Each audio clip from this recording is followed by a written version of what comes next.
ওই যে জঙ্গি এমপি যাচ্ছে, আল্লাহ নবীর সুন্নত এবং এই পোশাক কোনোদিন জঙ্গির অ্যাসেম্বল হতে পারে না। জানার সবাই এই সংসদের মান ক্ষুণ্ণ হয়েছে আমি মনে করছি। সাইদুদ্দিন আহমদ হানজালা, জি আপনার পয়েন্ট অফ অর্ডারটি উত্থাপন করুন। জি, আসসালামু আলাইকুম রহমতুল্লাহ।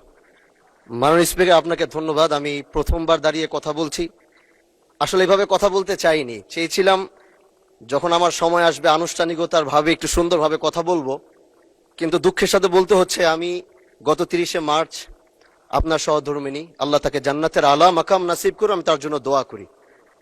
তিনার জানাজায় আমি এসেছিলাম এবং উপস্থিত হয়েছিলাম।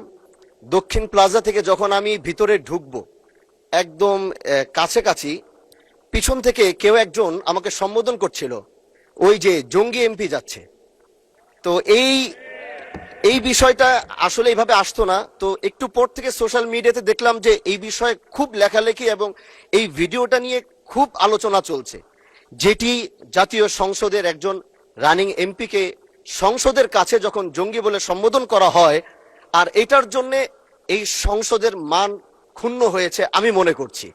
এজন্য আমি আপনার কাছে একটি অনুরোধ করব, আমাকে জঙ্গি বলার কারণটা আমি যতটুকু মনে করলাম যে আমার মাথায় একটি পাগড়ি রয়েছে এবং আমার চলায় সাদা পাঞ্জাবি সুন্নতে রাসূল রয়েছে, এটার জন্য হয়তো তিনি আমাকে ওইভাবে জঙ্গি বলে সম্বোধন সে আমাকে করেছে। আমি মনে করি আল্লাহ নবীর সুন্নত এবং এই পোশাক কোনোদিন জঙ্গির অ্যাসেম্বল হতে পারে না। জানার সবাই এই জন্য আমি আপনার কাছে একটি অনুরোধ করতে চাই, মাননীয় স্পিকার, আপনি সিসি ফুটেজ যেটি রয়েছে, আপনি যদি মাননীয় স্বরাষ্ট্র মন্ত্রী এবং সংসদের সার্জেন্ট অ্যাট আর্মসকে যদি আপনি একটু অনুরোধ করবেন বা তাদেরকে একটু নির্দেশ দিবেন যে কারা এই কাজটি করেছে।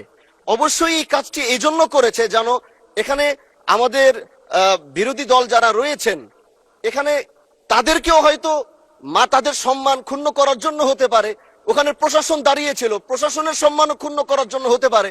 এই জন্য আমি চাচ্ছিলাম একটি সঠিক তদন্ত যদি আপনার মাধ্যমে নির্দেশনা আসতো তাহলে এই বিষয়টি ক্লিয়ার হতো। ধন্যবাদ। মাননীয় সদস্য, বিষয়টি অবশ্যই অত্যন্ত দুঃখজনক। আমি আপনাকে অনুরোধ জানাবো, বিশেষ অধিকার প্রশ্নে আপনি এ ব্যাপারে একটি নোটিশ দেন, বিষয়টি আমরা বিবেচনা করব। বিশেষ ধন্যবাদ।